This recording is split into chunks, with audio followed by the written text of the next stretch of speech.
大家好，欢迎收看今天的节目。所谓心宽而体胖，体胖而招福，其实福气的深浅并不完全代表财富和权贵，更多时候是源于人发自内心的轻松和愉悦。而人身上的每一个部位都承载着不同的命理意义。若有人某些部位天生消瘦或者后天变瘦的话，在命理上即象征钱财会如过眼云烟一般，有福难享，多为劳碌。今天大佬就来讲一讲人身上哪些地方瘦了会难发大财吧。一、太阳穴凹陷。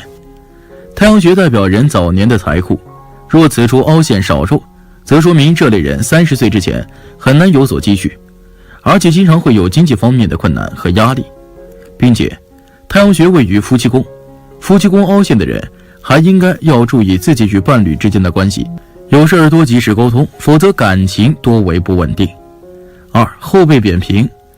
后背的脊柱是人体的命理之源，因此这个部位以肉足风势为佳。无论男女，后背少肉都不是最好的体象。如果一个人后背太过消瘦，那么他多半是劳碌操心的命格。这类人一生辛勤付出，总为他人做打算，虽然他们能凭借自己本事撑起一个家，但自身享福却很少。如果往后有子女相伴，晚年生活倒是能好过很多。三、金星丘平坦。金星丘是位于大拇指下方的一块凸起来的肉，处于生命线内侧，此处肉多饱满且色泽明亮的人，一般都擅长留住财富，对抗散财风险的能力也不足。但金星丘过于平坦且杂文乱生的人，一般遇事多有烦恼，财运不佳，容易在外界的各种诱惑之下冲动消费。四、笔杆腿。虽说现代审美多讲究以瘦为美，很多女性会过分要求自己，觉得腿越细越好，有的甚至瘦到露骨。但其实腿型太过消瘦的人，精神状态亦不佳，尤其是小腿最忌讳消瘦无肉，因为腿是人的下盘位，小腿大腿粗细均匀，整个人才能够稳稳当当踩在大地上。倘若根基薄弱，那么个人的发展自然会受到局限。所以这类人尽管可能现实生活中赚钱不少，但也会异常辛苦，感情也难以安定。五、手掌平薄。意思就是说，你的手掌自然的放下去，完全是平的，没有肉的，中间没有陷下去，重点记着中间陷下去便可以，最好是四周有肉，中间陷下去，这是最好，不用弯曲，就平平放着，中间能够倒水进去最好，倒水能够留得住，如果不能留住水，说明你这一生财库不弱。手掌平薄的人真的一生中没有财气，很辛苦也赚不到钱，这才真的是可怜的。最好不管怎么样，你四周有肉，中间要凹下去，只要你努力还是有收获的，能够存到钱财。六、臀部消瘦。臀部就是说完全没有屁股的感觉，一般这种人没有财气，或者难以存到钱，花钱无节制，这主要跟个性有关，容易冲动消费，即使存了一点钱，也会因为自己一时冲动一次花出去。相反，如果屁股有肉和饱满的话，这个人做事情一定很稳重，他知道这个钱应该花不该花，所以他存得起来。七、耳朵单薄。耳朵在相学中代表着一个人的身体健康状况、思维和福气。如果一个人的耳朵长得比较单薄的话，这种人大多肾气不足，身体健康状况较差，体质偏弱，容易生病，而且缺乏大智慧，处事缺乏灵活和变通，遇到困难时不够冷静和理智，定力非常的差，做事比较的冒进，虽有干事的心，但是往往运势不济，能力不足，很难成事。八、山根凹陷。山根部位在相学中代表着一个人的祖业根基、婚姻感情和中年的运势变化。如果一个人的山根部位长得凹陷不齐的话，这种人大多根基薄弱，得不到来自家中的帮助，而且心胸较窄，经常被各种事情而干扰，时常对各种事情忧虑不断，心情不佳，影响到对事情的分析和判断力，也容易与爱人之间产生矛盾和纠纷，感情不是很稳定。中年时期，事业和婚姻容易遭遇大的挫折，一生过得非常不如意。九、额头低陷。额头宽窄代表着一个人的智商、心胸、眼光和能力。如果一个人的额头低窄的话，这种人大多目光短浅，比较的短视，只在乎眼前的利益，特别的喜欢与人斤斤计较，个人能力也比较低，但是却非常的贪心，喜欢占小便宜。俗话说贪者必贪，这种人做事比较的盲目，一生比较孤僻。10. 骸骨少肉。所谓的骸骨少肉，主要是指两腮尖削无肉，也就是俗称的锥子脸。腮骨代表着一个人的意志力、信用和家产状况。如果一个人的腮骨削薄无肉的话，也就是我们经常听到的猴腮。俗话说得好，尖嘴者贪婪，猴腮者无信。这种人大多缺乏信用，容易说话不算话，出尔反尔，与六亲缘分淡薄，一生家产衰败，晚年生活比较凄苦。11. 体型瘦弱。如果一个人的身材类型偏瘦弱的话，这种人一般性格方面比较内敛，喜欢隐藏自己的心事，会给人一种很难接近的感觉。不过实则是外弱内强，好胜心非常重，个性也比较的要强，不会轻易的服输。这种身材的人不论男女，大多性格方面都比较沉着和冷静，很有头脑和想法，喜欢算计。不过由于性格太过复杂，太难亲近，不适合合作，朋友缘比较差。12. 鼻梁短小露骨。鼻子在相学中代表着一个人的品性和志向，也称为财帛宫，代表着一个人的财运状况。如果一个人的鼻梁长得短小而露骨的话，这种人一般缺乏主见，容易冲动，而且面对选择时总是犹豫不决，容易错失很多的机会，而且行动力比较差，也没有什么上进心，总是说得多做得少，也不善于处理人际关系，遇到困难时也没有亲朋好友出手相助，一生平败，财运不丰。13. 眉眼间距窄小。眉毛与眼睛之间的部位在相学中称为田宅宫，代表着一个人的资产和田宅运势。如果一个人的眉毛与眼睛之间的距离长得较窄的话，大多性格方面比较的急躁，做事缺乏耐心和定力，在投资理财方面容易冲动，考虑问题不够周全，也不太善于处理家庭成员之间的关系，人际关系比较差，家庭关系也比较的紧张，从而使得家宅不稳，也没有祖业可以继承，凡事都要靠自己努力打拼，非常的辛苦，但是收效不高。14. 下巴瘦。下巴在相学中代表着一个人为人处事的态度和晚年运势。如果一个人的下巴长得比较尖瘦的话，这种脸型也称为瓜子脸。这种面相的人大多个性非常的谨慎和自私，内心也比较的细腻和敏感，在待人处事方面情商非常的高，往往给他人的印象非常好，而且这种人性格比较随和，人缘非常的好，容易被异性表白，桃花运非常的好，但是物质欲太过旺盛，财运一般，晚年运势欠佳，一辈子也难发财。15. 身大头小。如果一个人的身材比较魁梧，但是头型较小，看上去比例非常的不协调的话，这种人大多智力不是很高，考虑问题非常的简单，思考力和判断力不足，对自己的事业也没有太多的想法，心智不够成熟，在人际交往方面也不是很擅长，大多会从事一些体力劳动较多的工作，而且缺少主动学习的动力，一生中失败较多。总的来说，身上这15处越瘦，财运就越差，希望你没有以上这些特征。最后，大佬想说，我们的身材不管是胖或瘦，体相特征如何，都不需要大家好，欢迎收看今天的节目。下巴在面相中代表的是我们晚年运势，如果你的下巴生得好，那么你晚年运势肯定会很好，但是如果你的下巴生得短小歪斜，或者就没有下巴，那么你的运势可能就会遭受很多挫折。下巴生得好，财运也很佳，所以你的下巴运势是什么样的呢？接下来大佬就从下巴面相来给大家分析一下你们的运势。1. 双下巴面相。有双下巴的人财运非常的好，且为人善良，性情温顺，是个非常重感情之人。这面相的人在社会中绝对是德高望重型的一个人，他们对人都很热情，人际关系也很不错。双下巴的人地库饱满，能兜财。这面相的人到了晚年不仅运势很好，更重要的是子孙满堂，儿女孝顺，能享个安详的晚年。2. 方下巴面相。方下巴的人一般都很踏实，为人干脆果断，有责任心，但脾气有点倔，且缺乏一定的浪漫情趣，尤其是下巴四方的女生会有些缺少温柔，所以恋爱时找对象少有麻烦。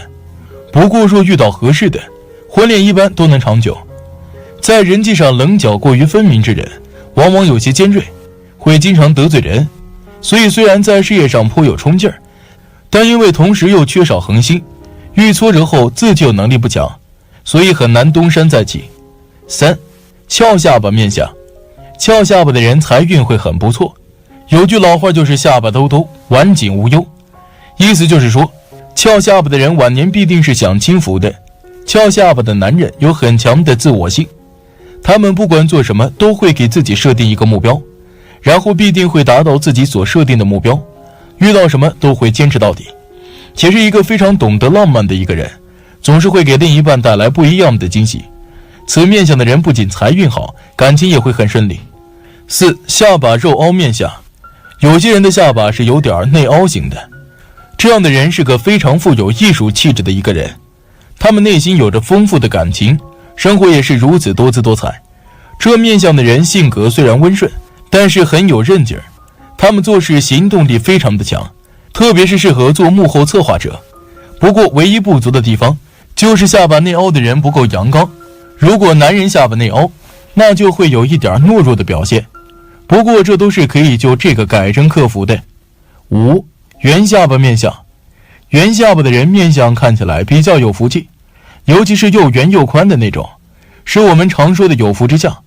这类人温柔乐观，表面上看起来似乎单纯有点傻，但实际上感情却很细腻。此类型的人，男人对感情比较专一，事业也不错，是不错的婚姻对象。女性相信爱情，一般婚恋运也不错，但有时却容易因为天真而被骗，所以恋爱时还是要小心点的。6. 尖下巴面相。这类型的下巴长得很秀气，命主一般都很机灵，有才华有个性，但是为人多疑，虽事业不错，但感情却不利，既三心二意，容易变心，也容易受伤。婚姻上最好迟婚，以免早期不够成熟引起婚变。配偶宜选择阔下巴的人，性格互补，利于相处。同时因为尖下巴的人缺少一定的福气，如果面相中其他五官长得不好的话，晚年运将运不好，所以要年轻的时候提前预防。如果下巴不仅尖而且还长，这类人会倾向于喜欢冒险，平时要注意适当节制。而下巴不仅尖锐而且还歪斜的人，此类人一般心术不正，喜欢恩将仇报，与其交往就要特别小心了。7. 宽下巴面相。宽下巴的人一般为人耿直，略为冲动，虽然执行力很强，但欠缺一定的心境，容易被人利用。若宽下巴又很有肉，此类人往往心地宽厚，为人善良，他们的晚运会很好，属于有福的类型。8. 长下巴面相。一般下巴比较长的人都很顾家，尤其是在结婚之后，处处都会为家人着想，并且会为了家庭生活幸福而付出很多努力，从而更好地稳固家庭关系。而且这种面相的人健康运势也比较旺，很少会生病，甚至容易长寿，这也是因为他们的心地善良，在生活中乐于助人。虽然有时候会因为帮助别人而让自己吃亏，但善有善报，这种手相的人总是能够得到好运，能够收获更多福运，尤其是在自己遇到麻烦的时候，总是会有贵人相助，帮助自己化险为夷。9. 风形下巴面相。风形下巴容易和方形下巴搞混，其实很容易分辨。风形下巴由于腮骨过于突出，造成下面宽，上面相对较窄，这和方形下巴形成的国字脸差别还是比较明显的。风形下巴其实就是腮骨过于突出，腮骨突出是好的，如果过于突出，对晚年也有帮助，但是对品行上却有一定的影响。腮骨过于突出的人，破坏性和秘密性都很强。10. 肉下巴面相。这种下巴跟上面所说的双下巴有点相似，但区别之处就是肉下巴肉很多，很肥肉，但不一定会成双层。这类型的下巴很有福气，晚运很好。11. 蟹下巴面相。蟹下巴是指下巴长得向后缩，这种下巴的人大多性格方面比较内向，个性也非常的不稳定，做事有时会比较的任性，缺乏耐心，而且思想容易走极端，做事有时候不考虑后果，容易半途而废。这种人理财的能力和攒钱能力比较差，处事比较武断，感情不太顺利。相书中有云：下巴后缩，家里没窝，晚年生活比较孤苦。男人长有蟹下巴，大多缺乏自信，一生比较平庸；女人长有蟹下巴，缺乏耐心，做事比较怠慢，婚姻不理想。12. 突出型下巴面相。这类型下巴的人一般比较性感，爱好文艺，很懂浪漫，是属于比较有情调，受异性欢迎的类型。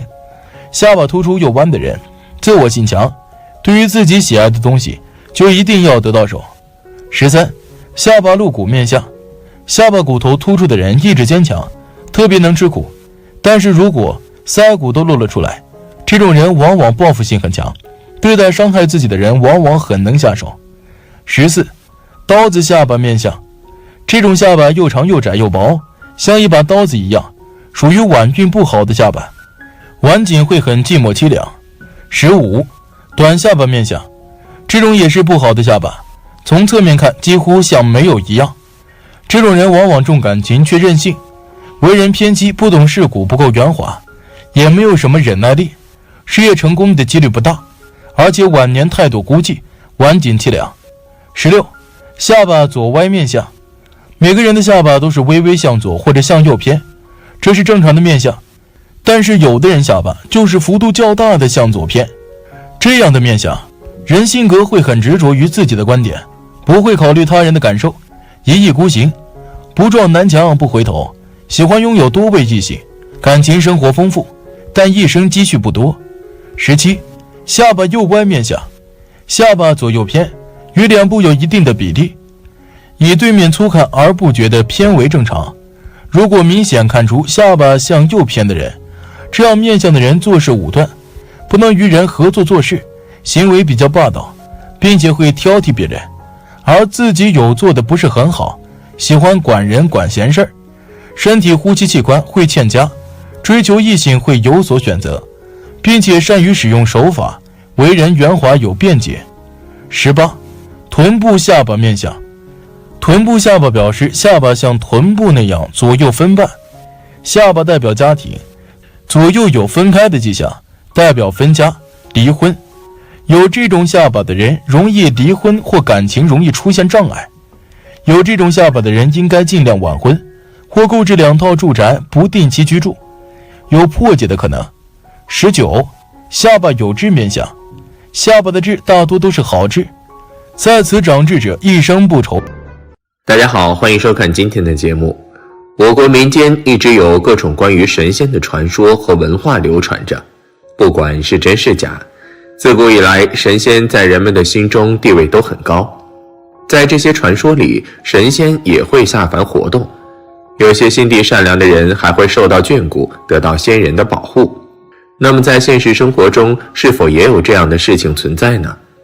其实很多对玄学感到好奇的人，也都或多或少与这样的人交流过，在他们的身上确实会出现一些难以解释的现象。下面大佬就来为大家解读一下身上有神保护的人都有什么特征。1. 长相普通，但气质与众不同。每个人都很在意自己的长相，因为一副好皮囊确实可以吸引外界目光，获得更多的机会。不过比起五官，拥有良好的气质也非常加分。我们在对别人外表评价的时候，通常分为3种：好看、普通、难看。但是有一类人却很独特，他们的五官长得很平凡，但是整体气质却非常突出，精气神饱满，给人眼前一亮的感觉。像这样的人身上就有特殊的地方，也有强大的力量在支撑。通常来说，就是有正神在庇佑，所以才会显得格外与众不同。1. 精气神十足，阳光开朗。对于男性来说，身上有正神护体的一个最为明显的特征就是精气神十足。其实我们在生活当中仔细一点可以发现，许多男孩子虽然模样俊俏，但是走在路上如果不仔细看，常常会让人误以为是路人。这就是缺乏精气神的表现。因为容貌是否帅气虽然决定一个人的长相，但是精气神却决定了一个人能不能成为焦点。有些男孩子虽然长得一般般，但人们乍一看到他便会觉得他身上干劲十足，精神饱满，或者阳光开朗等等，那便是身上有正神护体的特征。通过这些，相信许多人都能够轻易判断出一个男士是否有正神护体。2. 气质有余，韵味十足。对于女孩子来说，判断身上是否有正神护体，那么就看她身上的气质如何。许多女孩子的气质都可以通过后天的培养得到，但是如果身上有正神护体的话，无论这个女孩子是处于什么样的姿态，无论是活泼好动也好，还是沉静内敛也好，都是有其独特的灵动和气韵在里面的。一般这种独特的灵动和气韵都不是普通人能够模仿得到的东西。许多人或许卯足了劲去学习，还是达不到这种程度，因为与生俱来，所以难以模仿。尤其是对于到了一定年纪的女性来说，更是对着年纪的越来越大，气韵越来越深厚，韵味十足，而又旁人无法比拟。3. 灵气饱满，气定神闲。对于小孩子和老人来说，判断身上是否有正神护体，其实比判断普通的青年男女更加容易。在中国古代的神话小说当中，小孩子通常都是灵气饱满的，而老神仙都是气定神闲的。这些看似平平常常，但如果想要能够拥有，还真不容易。灵气是否饱满与一个孩子天生的环境有很大的关系，而神态是否气定神闲与一个老人的心胸是否博大有很大的关系。当你看到一个小孩子灵气饱满，或者一个老人别具气定神闲的姿态的时候，一方面可以反映出他们身上有神仙般的气质，另一方面也可以知道他们所处的环境是格外不错的。2. 运气特别好，多次大难不死。在人的一生中，或多或少都要经历一些困难，但每个人面对坎坷的时候，结局也不一样。有些人很轻易的就被困难击倒，也躲不过意外，但相反，有些人却经常大难不死，哪怕遇到很凶险的事情也可以躲过去，而且不止一次两次。有的时候他们的经历幸运到不可以用常理来理解，而唯一的解释就是在这些人的身上有神灵保佑。3. 经常被玄学吸引，总是研究神仙。在如今这个科学的社会，很多年轻人都不相信鬼神的存在，但是总有那么一小部分人对这方面的事情感到很好奇，生活工作之余总是会翻找相关的书籍来研读。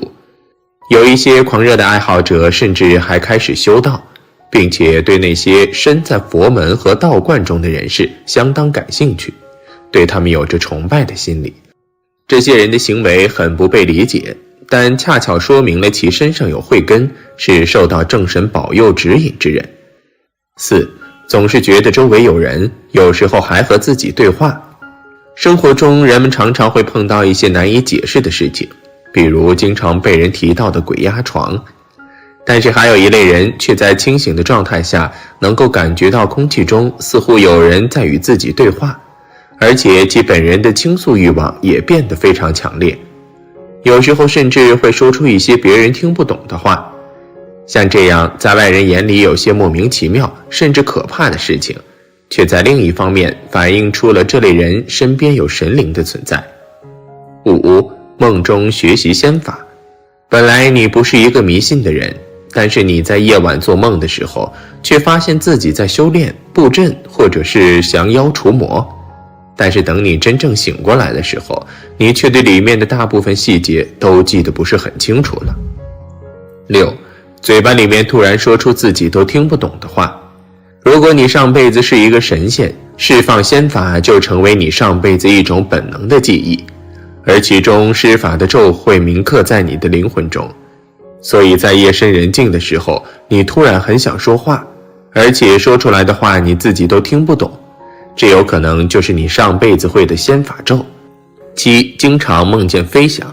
能够自由飞翔可以说是许多人类最喜欢的事情之一，而身上有神保护特征的人会经常在梦中梦见自己在天空自由地飞翔，好像自己与生俱来都具有飞行的能力。8. 对神话中的神仙非常感兴趣。生活在现代教育下的年轻人基本上是很少相信神仙的说法的，但是身上有神保护的特征，却对神话传说非常感兴趣，甚至非常喜欢求神问卜，极其羡慕敬仰玄门中人，甚至时常想象自己能够修炼成神仙多好，并不一定是长生，而是想要见识到新的世界。9. 眼睛经常看到幻觉。有些人会有日常生活中看到幻觉的经历，次数少可能会不以为意，次数多了甚至会以为自己生病了。其实不是，能够看到幻觉是带仙缘的人有的特征之一。经常出现看花眼的复视现象，眼前出现明点或闪烁物，看云或别的东西易看出形状，甚至在不经意的时候用眼睛的余光看见好像有黑影飞过，细看的时候什么都没有。这样的人往往也是身上有神保护保佑的特征。10. 和神仙生辰一样。身上有神保护的人最大的一个特点就是跟神仙的生辰是一样的。现实中具有这样八字格局的人，基本上都能够让自己跟神灵之间更容易建立起联系，因为这样的八字格局能够让其更容易得到神灵的庇护，从而在很多运势上都发展得更好。被神灵庇护的人出现以上几个特征的时候，自身并不会感到恐惧或者猜疑，而是非常安心，哪怕是感受到了不一样的气场，也依旧十分淡定。而且他们自身散发出来的精气神状态都非常不错，到了老年甚至给人一种仙风道骨的感觉，一生运气也都很好，正常来说都会有不错的前途和成就。